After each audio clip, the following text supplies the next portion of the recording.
آج سے چند دن قبل جب عالمی عدالت انصاف نے کلبھوشن یادو کیس میں پاکستان کے حق میں فیصلہ سنایا اور کلبھوشن یادو کی سزا برقرار رکھی گئی تو سوشل میڈیا پر پاکستانی قوم کی اکثریت ان گمنام ہیروز کو یاد کرنے لگی اور انہیں خراج تحسین پیش کرنے لگی کہ جنہوں نے بلوچستان میں کلبھوشن یادو کو گرفتار کرنے میں اور دشمن کا جاسوسی نیٹ ورک توڑنے میں اہم کردار ادا کیا تھا۔ ان ہیروز میں ایک بہت بڑا نام کیپٹن قدیر کا بھی ہے، اور جہاں پر اپنے شہداء کو یاد کرنا اور انہیں خراج تحسین پیش کرنا ایک قابل قدر کام تھا، وہیں یہ دیکھ کر بھی ذرا ہمیں تکلیف ہوئی کہ بہت سے نوجوان ان ہیروز کے ناموں اور ان کے کاموں سے آگاہ ہی نہیں تھے۔ اور اس کے ساتھ ساتھ ہمیں تکلیف اس لیے بھی ہوئی کہ لبرل مافیا سے تعلق رکھنے والے بے شمار لوگ اس حد تک گھٹیا سوچ رکھتے تھے کہ قوم جب اپنے ان ہیروز کو خراج تحسین پیش کر رہی تھی تو یہ لوگ یہ کہتے تھے کہ ان لوگوں نے یہ کام کر کے کوئی احسان نہیں کیا ہے، بلکہ اس بات کی انہیں تنخواہ اور مراعات ملتی ہیں۔ چنانچہ ان کا منہ بند کرنے کے لیے ہم نے یہ اپنا فرض جانا کہ ان ہیروز کے وہ سچے کارنامے آپ تک پہنچائے جائیں جو شاید کبھی کتابوں کی زینت نہ بنے اور نہ ہی کبھی ان پر فلمیں بنے۔ تو چلیے آپ کو ملواتے ہیں ان گمنام ہیروز سے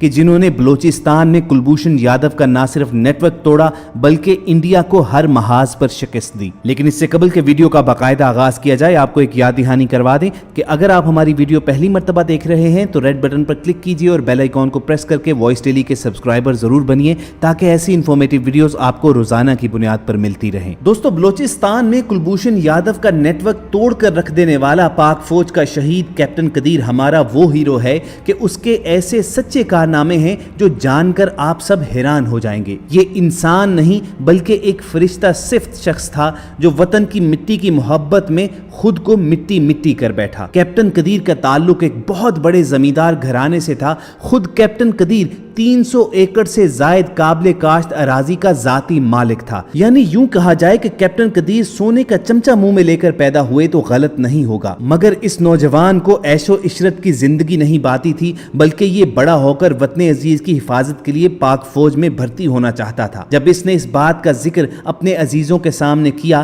تو انہوں نے اس پر طنز کیا، کیونکہ اس گھرانے میں نوکری کی روایت نہیں تھی۔ انہوں نے کہا کہ جب روپے پیسے کی گھر میں ریل پیل ہے تو نوکری کرنے کی کیا ضرورت ہے، تنخواہ پر نوکر بن رہے ہو۔ یہ سن کر کیپٹن قدیر کا خون جوش مارنے لگا اور وہ چیخ کر بولا کہ فوجی تنخواہ کے لیے بھرتی نہیں ہوتا ہے، فوجی تو وطن عزیز کی حفاظت کی خاطر بنتے ہیں، اور میں اس ملک پر اپنا تن من دھن سب قربان کر دوں گا۔ یہی جذبہ لے کر اور اپنے سینے میں وطن کی حفاظت کا آتش فشاں سا لے کر یہ نوجوان فوج میں سیکنڈ لیفٹیننٹ بھرتی ہوتا ہے، مقابلے کا سخت امتحان پاس کر کے اور ترقی کر کے کیپٹن بن جاتا ہے۔ کیپٹن قدیر کا جذبہ دیکھ کر اسے خفیہ ایجنسی ملٹری انٹیلیجنس میں بھیج دیا جاتا ہے، جہاں پر مزید اسے بلوچستان خفیہ مشن پر بھیجا جاتا ہے۔ اس کے ذمے یہ ڈیوٹی لگتی ہے کہ بلوچستان میں را کا نیٹ ورک جیسے بھی ہو تلاش کرنا ہے، اور را کا بھی وہ نیٹ ورک جسے کلبھوشن یادو جیسا سکلڈ آپریٹر چلاتا تھا اور جس کا بجٹ تقریباً $400 ملین تھا۔ محدود وسائل کے باوجود پاک فوج کا یہ شیر میدان میں اترتا ہے اور را کے نیٹ ورک کو تلاش کرنے کے لیے مٹی کی محبت میں یہ جنونی انسان جس نے اپنی ساری جوانی نرم گرم بستروں پر گزاری، جہاں گھر میں نوکر چاکر کی بھرمار تھی اور ایک ایک چیز نوکر چاکر بستر پر لے کر آتے تھے، مگر آفرین ہے اس شیر دل ہیرو پر کہ اپنے دیش کو دشمنوں سے بچانے کے لیے یہ جنونی شخص کوڑا چننے والا بن جاتا ہے، اور پورے 3 سال تک یہ جنونی بلوچستان کے مختلف شہروں میں فقیر بن کر کوڑا چنتے چنتے گزار دیتا ہے۔ اس کا بستر بھی وہی کوڑے کرکٹ کا ڈھیر ہوتا ہے، اس کا کھانا پینا بھی وہیں پر ہوتا ہے۔ سخت ترین سردیوں میں یہ جنونی ایک انتہائی بدبودار پھٹے پرانے کمبل میں کھلے آسمان تلے رات گزارتا ہے، تو صرف دیش کی حفاظت کے لیے۔ آخر کار اس کی محنت رنگ لاتی ہے اور یہ را کے بہت بڑے نیٹ ورک کلبھوشن یادو تک پہنچنے میں کامیاب ہو جاتا ہے۔ جی ہاں دوستو، کلبھوشن یادو جیسے مشہور و معروف دہشت گرد اور جاسوس کو پکڑنے کے پیچھے اس جنونی مارخور کیپٹن قدیر کی 3 سال کی محنت ہے۔ آج بلوچستان میں جو امن و امان قائم ہوا ہے تو اس کے پیچھے اس جنونی نوجوان کا بہت بڑا کردار ہے۔ کیپٹن قدیر کے اتنے بڑے بڑے کارنامے ہیں کہ لکھنے کے لیے کتابیں کم پڑ جائیں۔ یہ کیسا شخص تھا کہ 300 ایکڑ اراضی کا مالک تھا، مگر کس طرح 3 سال تک کوڑا چننے والا فقیر بنا رہا، کس طرح بدبودار کمبل میں اس نے 3 سال گزار دیے۔ ایسے لوگ انسان ہرگز نہیں ہو سکتے، یہ ایک فرشتہ تھا جسے اللہ تعالیٰ نے ہم سب کے لیے اس زمین پر اتارا تھا۔ ہماری آنکھوں کے سامنے بار بار کیپٹن قدیر کی کوڑا کرکٹ والی تصویر گھومتی ہے، مٹی سے اٹے پاؤں، میلے کچیلے پھٹے کپڑوں میں بھی اس کی آنکھوں میں ایک چمک ہے، چیتے جیسی چمک، اور وہ شہزادہ لگتا ہے۔ ہم جیسے نام نہاد حب الوطنی کے دعوے دار ایک رات بھی اپنے بستر کے بغیر زمین پر نہیں گزار سکتے، اور وہ مسلسل 3 سال سردی گرمی میں کوڑا کرکٹ کے ڈھیر پر سوتا رہا، مگر اس شخص نے ہم پاکستانیوں کو سکھ اور امن دینے کی خاطر اپنے گھر کے نرم گرم بستروں کو لات مار دی۔ وہ ایسا امیر کبیر شخص تھا کہ دولت اس کے گھر کی لونڈی تھی، مگر وہ پاکستان کی خاطر فوجی بنا۔ بلا شبہ ان گمنام ہیروز کی تعریف کے لیے تو کوئی الفاظ ہی نہیں ہو سکتے، بس اتنا ہی کہہ سکتے ہیں کہ شہید کیپٹن قدیر جیسے مجاہدوں کی مٹی سے اٹے بوٹ چومنا ہی، آنکھوں سے لگانا ہی اس قوم کے لیے بہت بڑی سعادت کا درجہ رکھتا ہے۔ اور دوستو، ہماری فوج اور ہماری ایجنسیاں کیپٹن قدیر جیسے کئی ہیروں سے بھری پڑی ہیں۔